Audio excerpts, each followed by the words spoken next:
he used to say to get used to disappointing people at a rate that they can absorb. I have to think about that sometimes. I don't love it. It's my Achilles heel. What would happen if we just told the truth? Welcome to Truth Works, where we dig into the nitty-gritty of leadership and work. And what needs to change. I'm Jessica Neal. And I'm Patty McCord. Our journey together started in HR, but trust us, it's evolved into something wild, honest, and well, a bit rebellious. So throw out the handbook.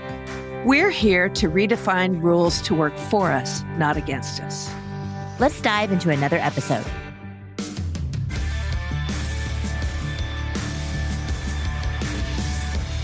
Hi, I'm Jessica Neal. Welcome to another episode of Truth Works. I'm here with Patty McCord, of course. Howdy, howdy. And today we have a lovely guest who I'm very excited to talk to. Her name is Stephanie Kramer. She is the CHRO of L'Oreal USA.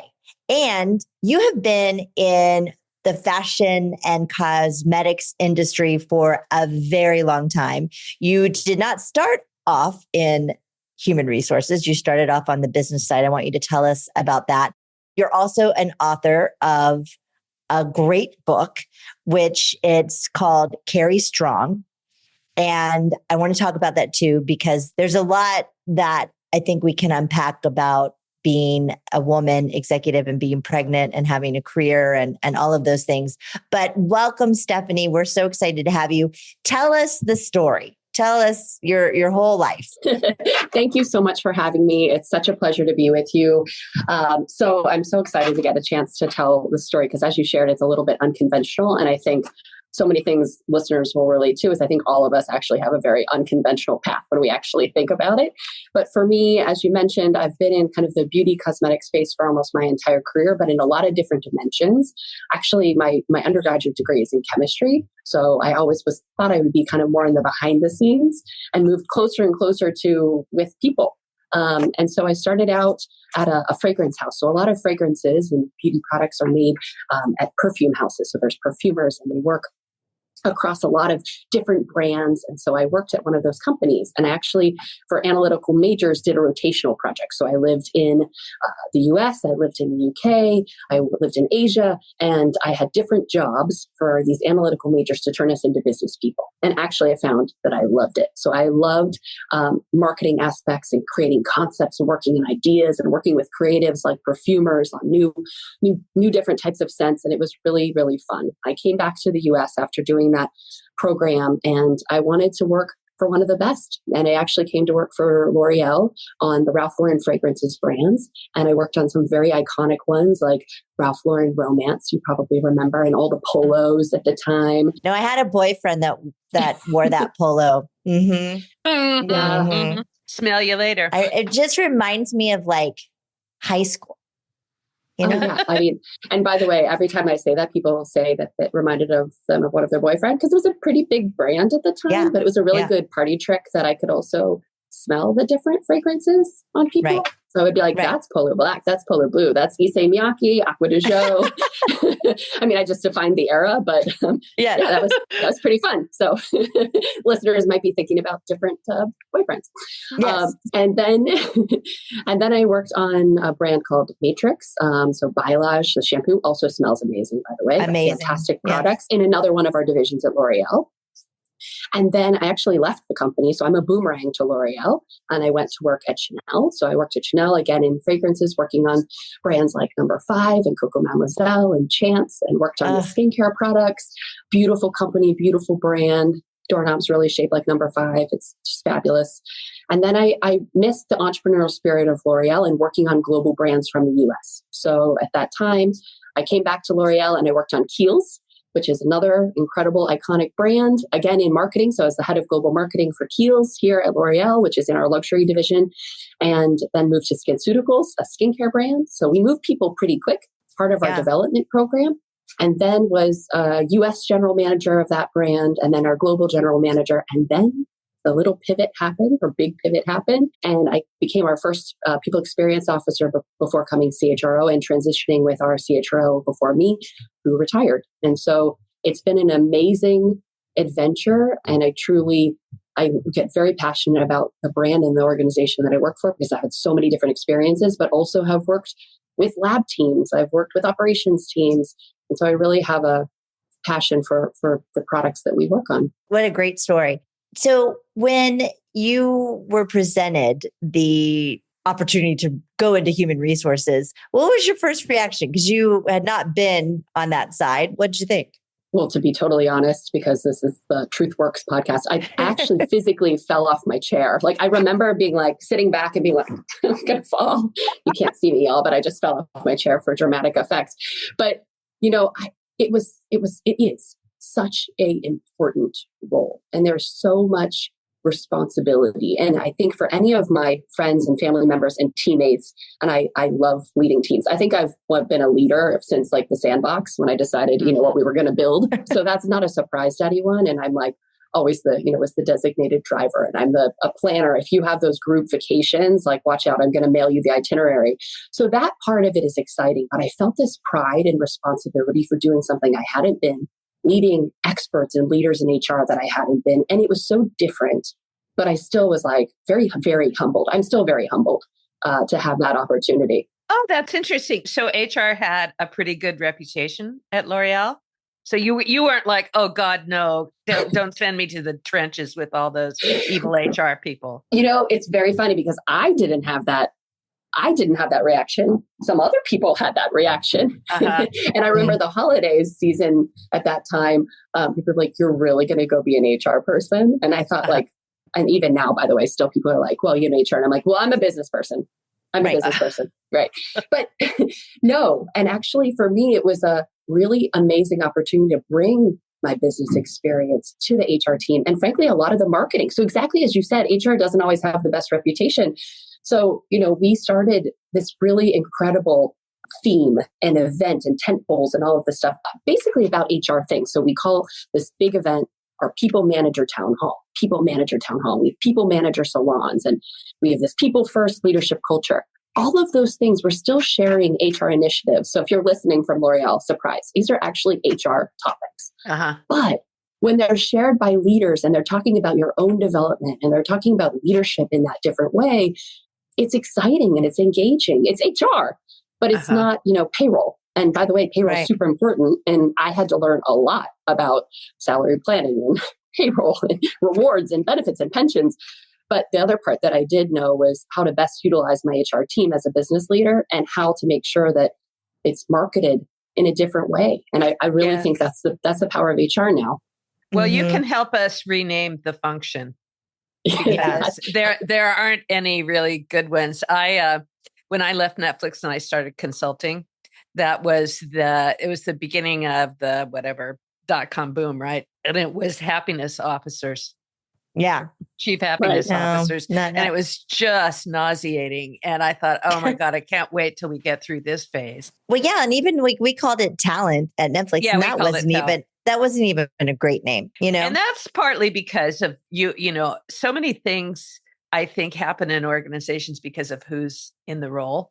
Right. Mm-hmm. And that I think for you and me, Jessica, in particular, we're both recruiters. That's our deep background. So the idea and talent kind of fit into the whole Hollywood thing. So why did they choose you? What did you particularly bring? I mean, I love the part about that you're in all the different parts of the business, because I think that's really, really critical. And somebody asked me the other day, like, what made you good at this? And I'm like, I just was always curious about who did what, why, who figured out lipstick? I mean, for God's sake, right? So what do you think was your particular strength that said, oh, she's the one, let's have Stephanie run this function? I think it's exactly what you just said, Patty. It's the combination between, I'd worked across 3 of our divisions. So we have 4 divisions. We have a professional division. We have a L'Oreal Dermatological Beauty. So that's like CeraVe and SkinCeuticals and our doctor brands. Consumer division brands, that includes Maybelline and L'Oreal Paris. And we have our luxury division. Luxury division has a lot of different brands, including, like I mentioned, Kiehl's and Armani and Lancome. And I'd worked across 3 of those, but I also had done different jobs. I've been in operational jobs and I've been in global team jobs. I've worked closely with our labs.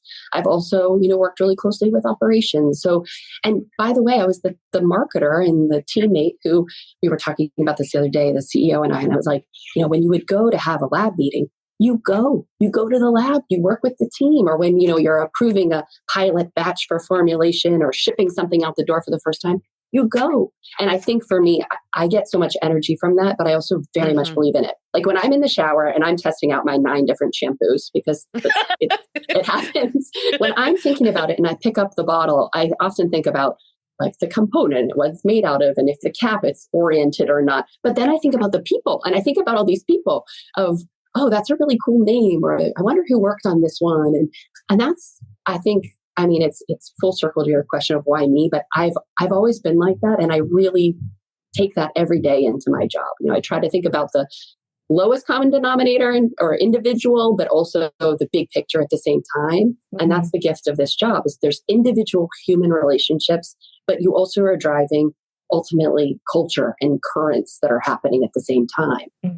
And that's super appealing. But I also really wanted to do something across the organization. So that for me was really inspiring as well. But across all of these brands, how do we create that one team while also maintaining what makes all of the brands and team members special too? And I want to talk about that for a second, because, as you list off all these brands, which are big brands themselves, right?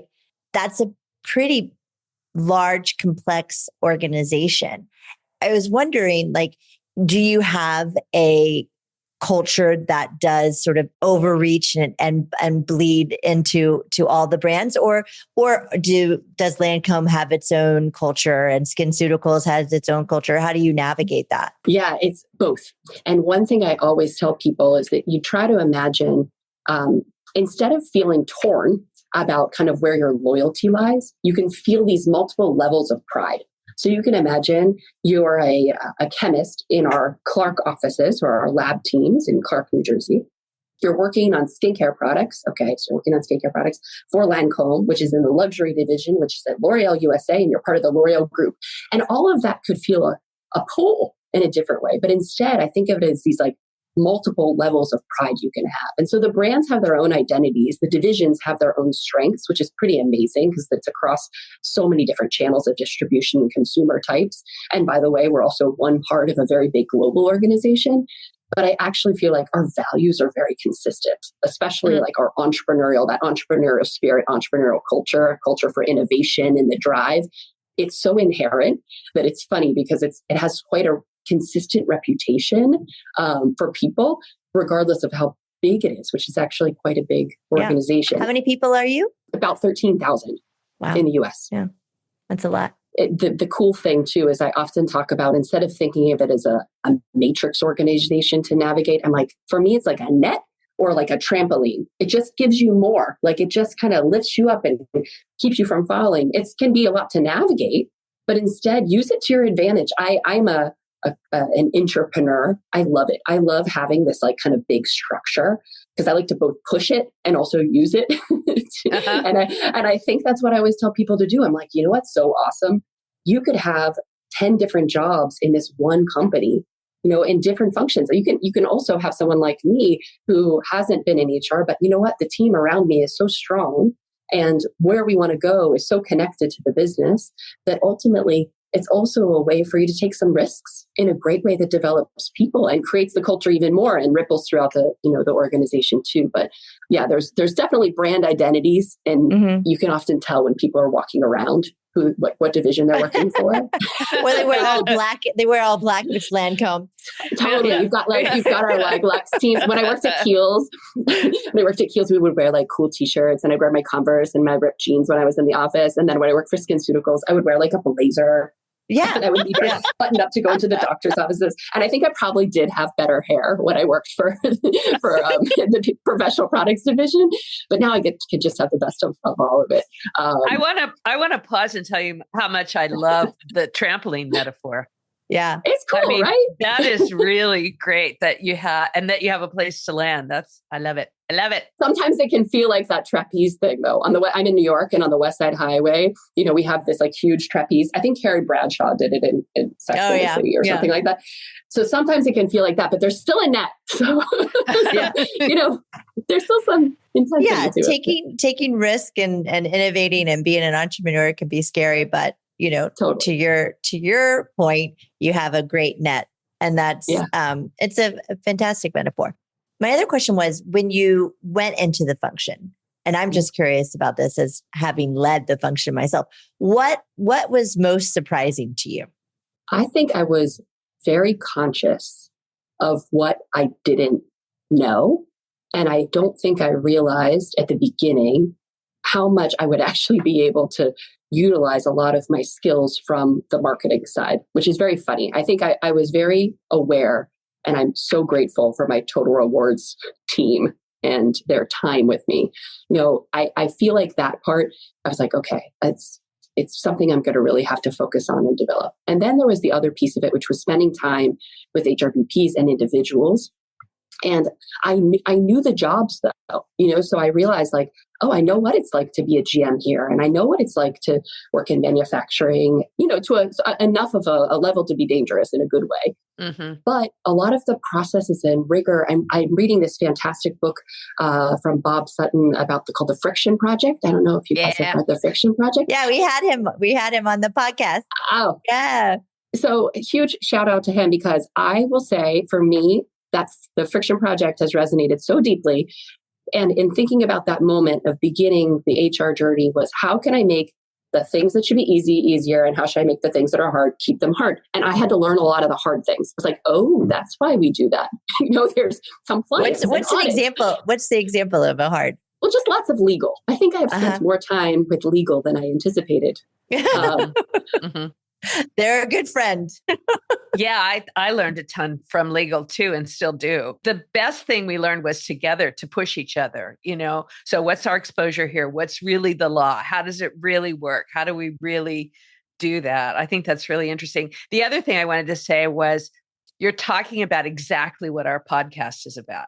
So what we try and do here is expose like all that stuff nobody knows. Like when I wrote my book, my editor, I was explaining compensation, for example, and I was doing, surveys and levels and salary ranges. And she's like, is that how it really works? I mean, right. Nobody knows. It's the black box that employees don't understand. And so it's great to have that, because I think you're jumping into it without thinking, oh, that's how we do it because everybody's always done it. Gives you that entrepreneurial perspective that you kind of don't have if you grow up in the function. Yeah, that's true. And it's great to have that, as you said, with any function, like so legal, but any of my teammates, because they do, and they have that rigor. And we were able to find that my asking why sometimes, we'd be like, do we have to do that? Or is it because we want to do that? And it's been a really great pressure test on that. Like I'm very big fan of, a frame and consistent goals. And as a business leader, you're like, all right, what are we driving towards? What do we want to have? But you need to have the flexibility. And I think that surprised me a lot about HR too, is I think sometimes people jump to that compliance and policy and all of that, but there's so much ambiguity and so much shades of different gray, that it's so important to be able to have people that also can manage that really well. And I so appreciate that about HR. But I always valued my HR partners, and I always felt I had a huge responsibility as a people manager. So I think that part is really just what I hope to impart across the whole organization and continue it. And we also decided to do a major HR transformation when I started. So I got to learn really fast. So that was good. Tell us about this concept about the magic triangle. Yes. This is one of those things that I think the first time I told it to non-HR people, they were like, going to laugh at us, I think. And then now everybody loves it. So because it makes sense. But the idea of the magic triangle is that you have 3 prongs, right? You have HR, people managers, and employees. So you don't have HR in the center, right? You actually don't need us for every single piece of that triangle. We need HR to empower individual employees. We need to give them access to resources and benefits and policies and people development and learning direct to them. Okay, cool. I'm empowering the employee on their own. I'm also empowering the people managers. And then I'm also making sure that relationship between the people managers and employees, or leaders in their teams or organizations, business, is happening independently. And I think that's really important. So for me, that's that magic triangle of how do we make sure that we have a really strong HR team. By the way, that's the other part that was super important to me. I would say to team, I'd be like the shoemaker's children, I think it's called, like you all are employees. I hope you realize how valuable you are and how I need to make sure your employee experience as, by the way, an employee and a people manager is also being reflected in that triangle. Then you have the role of the employee individually and you owning your own career and making sure they have tools and resources to do that and all this mobility, but also just the living our purpose.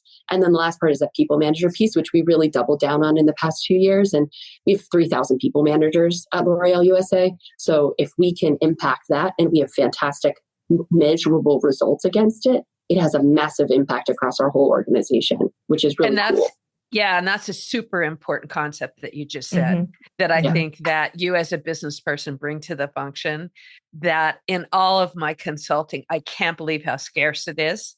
Really scarce. So I can't believe how important that function, that concept is, that you just said you have goals and objectives and deliverables. And it's the data quality, and we all talk about it all the time now, but like the data quality in for the data quality out, but also instead of just using it as HR, as dashboards so that you can give your business leader, like, here's why we did this, or these are the guidelines for whatever.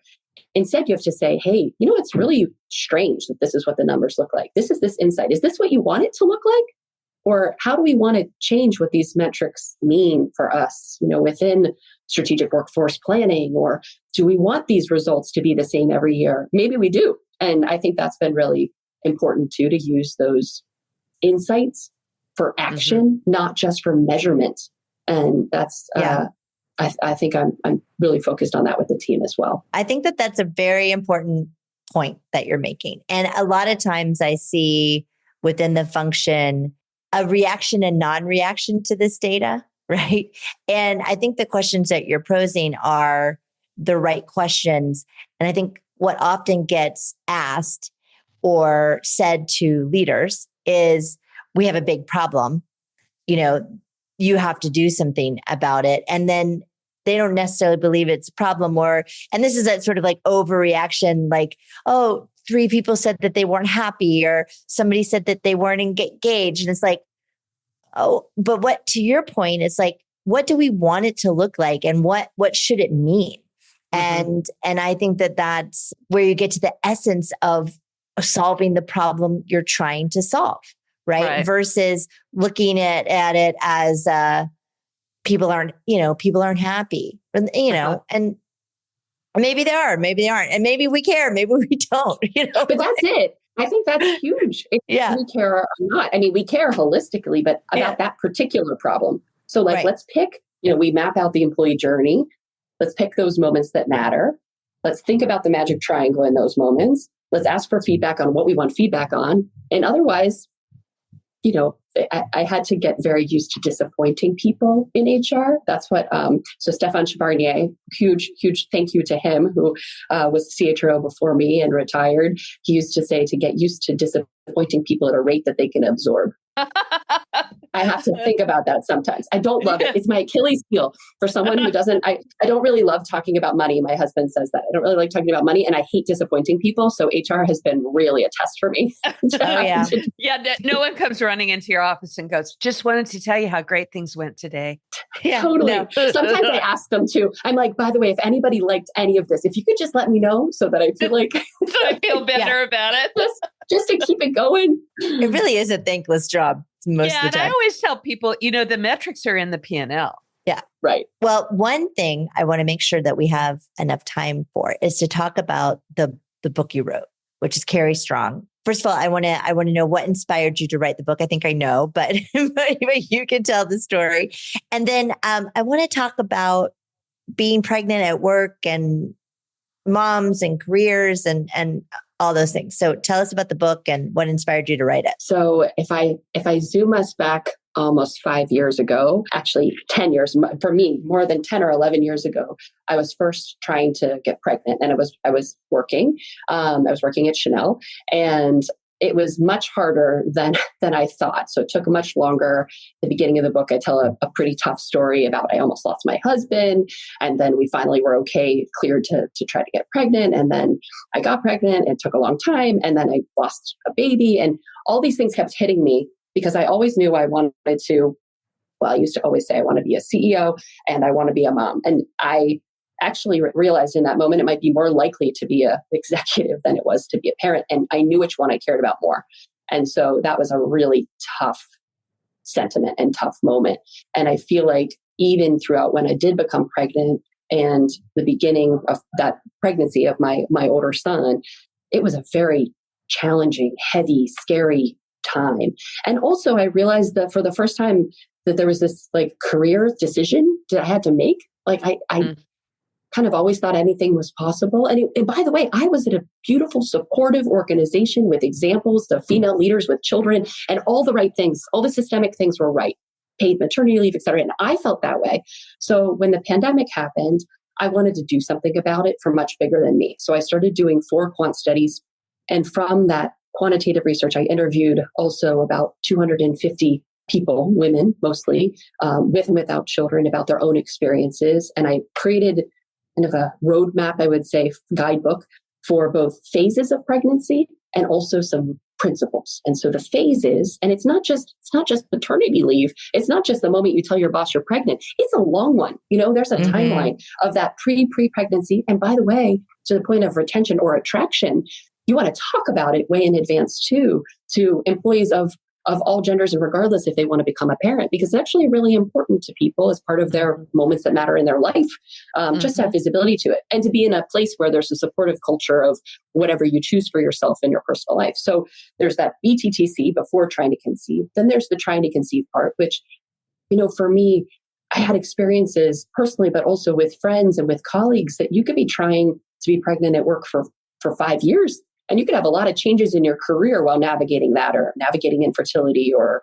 surrogacy or adoption, or just, by the way, just naturally, it's still a lot of time. And I don't think people thought about that in that way.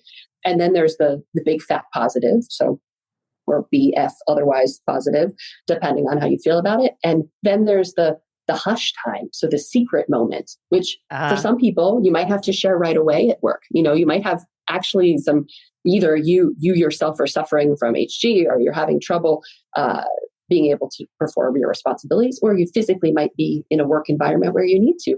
And for other people, they might wait as long as humanly possible to share their news.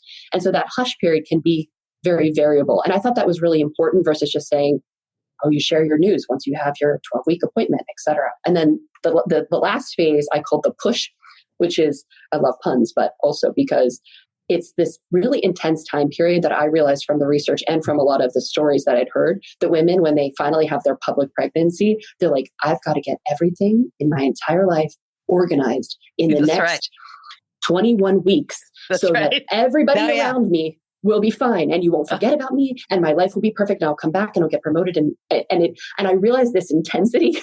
And so I was trying to say, all right, how can I redefine this time period and help people in those different phases, but also put it out there so it didn't feel like the secret. And then on the other side, I thought it was really important to talk about these principles. And the funny thing is, I give a lot of advice to, you know, my mentees or to our teammates, et cetera. And sometimes they'll be like, those are the same ones that are in your book now. But before, it was like, I would give this advice to anyone. So I talked about perspective, like we talked about at the beginning. So perspective. Balance, you know, we always get asked about balance. For me, I practice imbalance. So I prefer imbalance in my life, where I do COMO instead of FOMO. I heard that one time and I love it, which is certainty of missing out instead of fear of missing out. So I love it. Yeah. I love it. I'm like, I'm fine with missing out. Yes. Yeah, that's called JOMO. Count that's me joy out. of missing out. Joy, yeah. Jessica, you do that all the time now, don't you? Well, yeah, I don't want to go. Don't include me. Yeah. But you know, for when you're pregnant, or when you have small children, or any time in your life, right? You're going to have FOMO. But instead, if you have FOMO, you're like, I am certainly not going on that trip. And I am certainly going to be home. Or guess what? This morning, I certainly was not at, musical magic moments with the parents. I had to be here. It was important that I was in the office today. And that is actually very freeing. So that balance or imbalance for me is very helpful. Yeah, I think I just wanted to bring up one thing. We had a woman on, Patty, wasn't on this podcast with me, but it was Joanne Lublin, and she described it as sway. And she's a very famous like Wall Street journalist and fascinating woman. But it really is, and we've talked about this on the show a few times. It's that guilt, and I have a 5-year-old, and it's the guilt of when I'm not with him. Right. And then when I'm at work, I feel guilty. And then when I am with him and I'm not at work, then I feel guilty. And it's really hard to get out of that. And I think I like your Como thing because, I have had to decide, like, I'm not going to go on that business trip. It's not worth it. I break my back to get home in a short amount of time as possible so that I don't miss things.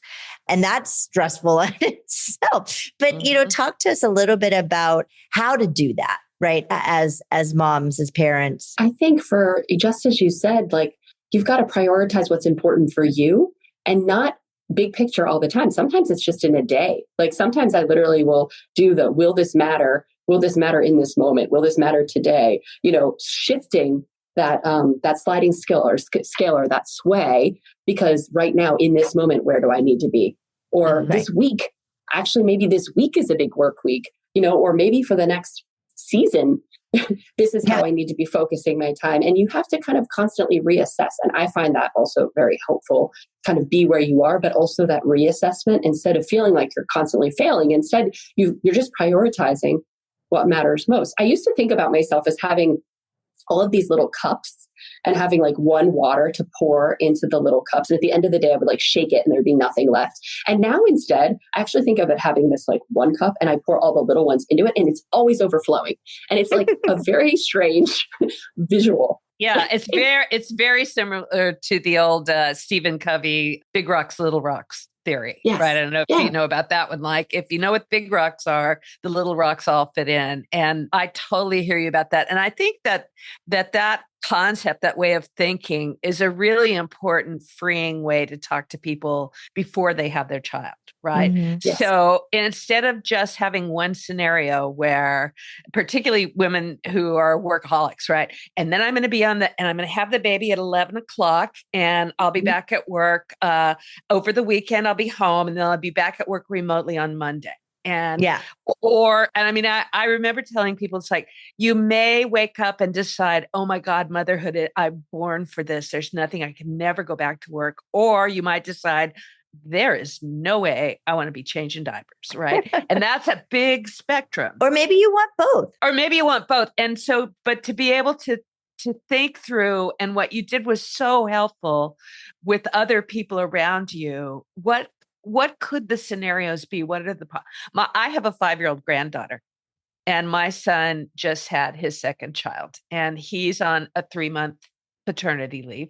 And during the time, he interviewed a startup, and he said to me, Mom, do you think I should do a startup? And I said, absolutely. I think it's a great idea. I think everybody should have the entrepreneurial experience. I think it's going to make a huge difference in your career. Now you're on a 3-month leave, dude.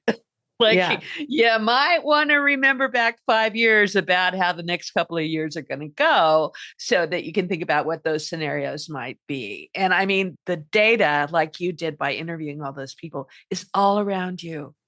Mm-hmm. Like everybody who's a parent, male or female or whatever, has had those experiences and has something to give to the conversation. Mm-hmm.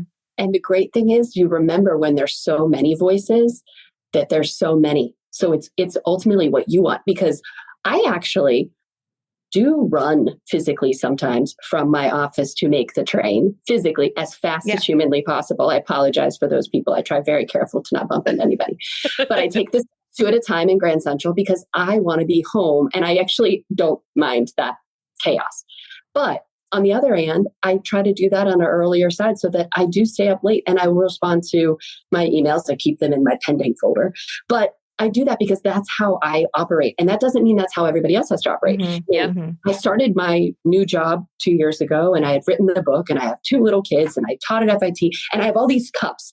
But for me, it's how I operate, which may not be how most people probably want to operate. But for me, I actually find that very freeing and fueling to have lots of spinning plates, because I never feel like I'm failing. I actually ultimately feel like, today I was pretty awesome as a mom. And other days I'm like, okay, but I was a really great teammate today. Yeah. And that is actually helpful. Yes. I wonder, did you have this feeling, and I had this feeling when I wanted to get pregnant, that I couldn't, right? Yeah. Because it was going to take me off course. And I waited. And when I first got married, I was at Netflix and Patty was my boss. And every time right after I got married, every time I would go talk to Patty, I'd be like, hey, Patty, can I talk to you about something? She's like, are you pregnant? It's like, no, I'm not pregnant. But I remember having a conversation with my husband of like, I can't. Like, I was the breadwinner. I had this career. I had a lot of goals, right? And I was like, I'm on this path. And I had just been promoted to VP. And I was like, we can't. It's too much at career stake. risky. Yeah. And I remember him saying, well, I want to. And I was like, okay, we will, but you got to wait. So what is your advice for women, like thinking about that?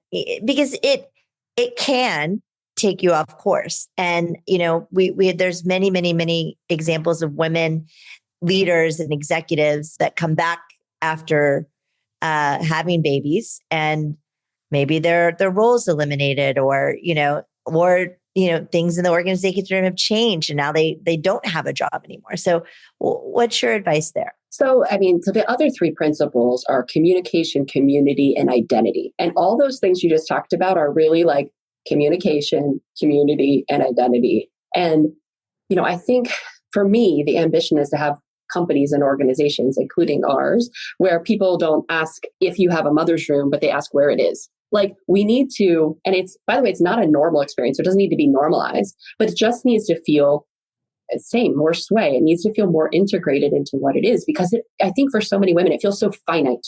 It feels like everything is going to change. Guess what? For some people, as you said, it really does. For others, it's a parallel line, and it can be very different. And you have to constantly reassess, because also how you feel with a tiny baby might be different than you feel with a 3-year-old or a 6-year-old or a 10-year-old. Certainly different for me now in these phases. And so you want to kind of manage your career in the same way. But I often tell people with their career, including in these mega life moments, including pregnancy, assess it like a traffic light. So are you green? Are you feeling really good? Are you like, all right, I'm feeling developed and I'm learning, I'm challenged, but not overtaxed. I'm in the right place with the right environment. And women who are trying to get pregnant and feel like that are afraid they're going to lose it. So you need to think about, what is giving me that green? Okay, cool. Let's make sure we hold on to it, or we recognize what's fueling me in that way. Or is there something yellow, like something that's making me feel uncomfortable or hesitant? So if you're yellow, you got to assess it. You need to understand, is it the place of work, the type of work, etc. But check in with yourself, career and also personally. And then if it's red, like, get me out of here, this isn't working. You're not going to solve that in that moment of a mega life moment, which could be pregnancy, it could be health challenge, it could be dealing with ailing parents, etc. But I often tell people, use that check-in, because you should be doing that with your career overall, but especially in these big moments, you need to rationalize a little bit of the why. And maybe you can't change everything at the same time, but sometimes that actually works for people, and you can't plan everything. So I also tell people too, if there's never a good time to get pregnant, there is never a bad time to get pregnant. So, there's that. And also some people's careers accelerate when they become parents, mine included. So, it gave me so much perspective in a good way. I that's one of the things that I loved, if you can say this, about the pandemic. And here's what it is. The pandemic changed our perspective into people's lives. And we used to think there was the work person and the home person. They were 2 different people, right? Instead of, I remember being an MC at a big event and standing in the back waiting to go on stage, and the VP behind me going, "Hey, what's shoulder?" I'm like, "Oh God, that's throw up oatmeal." And he's scraping it off with a penknife, right?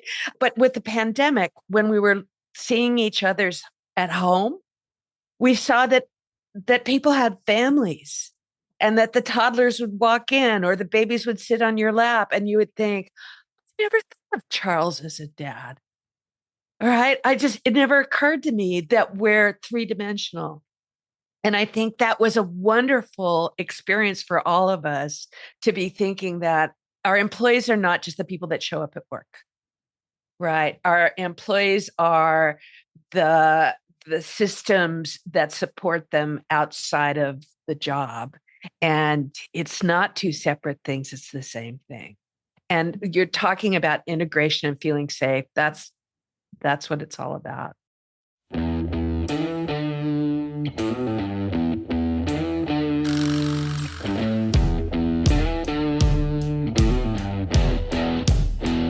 Will you help us in a career confession? Of course. How do I help my CEO realign our leadership team? I'm the chief people officer at a growing fintech startup. Our visionary CEO has been chasing new opportunities, but isn't setting clear priorities, leaving the C-suite misaligned. Each leader is doing their own thing, and it's causing confusion, tension, and early signs of burnout across the company. I think the CEO has the potential to unify the team, but they don't see how much damage this misalignment is causing. How can I help them refocus and rebuild alignment with the leadership team without stepping on toes? How can a CEO keep themselves aligned? What do you think, Miss Stephanie? That is a challenging, but I would say probably more common challenge that many people face, because you have that big vision. What I'm hearing is you have the big vision of your CEO, but you also have all of these other teammates that are focused on the individual pieces. So one thing I would tell you to do as a first step is actually not with the CEO or the leadership team, but I think it's for you to spend some individual time with all of those team members, not just on where they're misaligned, but actually where they have some things in common. And one thing that would be really powerful for you with your insights, and especially your perspective that's neutral to them as a member of the team, but also as a partner to them, is find out what their priorities are. And do you see any commonalities, or do you see any risks that some of them are fully off base? And if you present that to your CEO to say, hey, listen, this is what I'm seeing with across the team of all their priorities and goals. Some of them are really common. They're in this kind of strategic theme. Other ones seem really far from each other. They feel polarized. At least you can start to give them the roadmap of what you assess. Then you'll see where the CEO will engage more or less. Oh yeah, that's totally right. These are the buckets we need to be focusing on. These ones are definitely off base. And you can start to use that as part of the conversation for which ones do you want to be aligned on and which ones are you okay if they go rogue. So for him or her, you're helping them to assess, one, what's going on, which is great. I think it's one of our most important jobs as CHROs. Two, is you're giving the clear picture. Three, you're helping make choices. And then ultimately, you can help the CEO to drive that with the team, because now it's coming from the team. So you're getting some engagement because that team is giving you the input. So if the CEO comes back and says, hey, I want to hear more about these things that are all aligned and these things that are not, let's come up with which ones we're going to have be common or we're going to drive together in my vision, and which are the ones that I'm going to let you go or not, by the way. But I think that could be a really helpful first step. But then ultimately having the CEO own that and share it back as part of his or her strategic vision and allowing that to have an impact for the team going forward, I think would be really helpful. It's a great answer. Great answer. It's also, that's data. Yeah. Right. So a lot of HR people come and go, well, I need to have data. I need to have data. That information a couple levels down is the real data we bring to the picture. And the cool thing is those individual conversations you're having with those business leaders, it's going to make them focus too. So ultimately, even if it's just being bubbled up, asking the question, you're helping them to get some clarity. And I think it's very important how you presented it. Right? Because you didn't present it in a way with that, you go to the CEO and you're like, this is all fucked up. Okay. Everything's misaligned. Yeah. Everybody's like doing their own planet. I know what you said. This is what they heard. Yeah. You presented it in a way that was like, hey, I went off and did this assessment, got this insight, got this data. Here are the things. Here are the patterns. Here are the things that are not patterning up. Is this what you're wanting? Right. And you're asking them the question and they're looking at it and they're deciding, because I think that one of the lessons I learned in this role, and I wasn't always perfect at it, but if I was telling them that it was messed up versus letting them see it, painting the picture for them, giving them the insight so that they were like, oh yeah, like, and then they were often running and wanting to do it. When I would come to them and be like, there's a problem. They're like, no, there's not a problem. Yeah. You're the problem. Yeah. And I'm like, no, I'm not the problem. Right. But I think there is an art in how you present these issues. For sure. And part of that will be filtering that conversation of, okay, I hear you. You want more alignment from this leadership team. I hear you that you want us to have more alignment. So let me gather that. And then I will come back to it, but it's not an assessment. It's not a negative thing. It's not, you're not aligned. You're no judgment. It's just figuring it out so that then you can decide what you want to be and what you don't. And I think that's and it's not hard to do because everybody's already going. Right. Right. And you teach people that communication, that whole waterfall idea that, it flows from the top naturally to everybody. It just doesn't. Right. And so you're teaching people, I know what you said, let me tell you what they heard. Or working really great at levels 1, 2, and 3, 5, 6, and 7 are like, hell, I don't know. Yeah. The wind's changing, so I'm just going to keep doing my job. Yeah. Instead of that waterfall, you want it to be the water mill. It goes down, it comes back up. It goes down, it comes back up. And it also, by the way, creates energy that way. So the water's going down and coming back up. You might lose some things along the way, but at least you're kind of perpetuating it. Yeah. Splashes happen. Yeah, splashes happen. Stephanie, this was so much fun. We are so grateful for your time. And I think our listeners are going to love this conversation. So thank you so much. Thanks for listening to Truth Works. This episode was produced by Megan Hayward. Thank you to Kathleen Speckert and the whole Edit Audio team.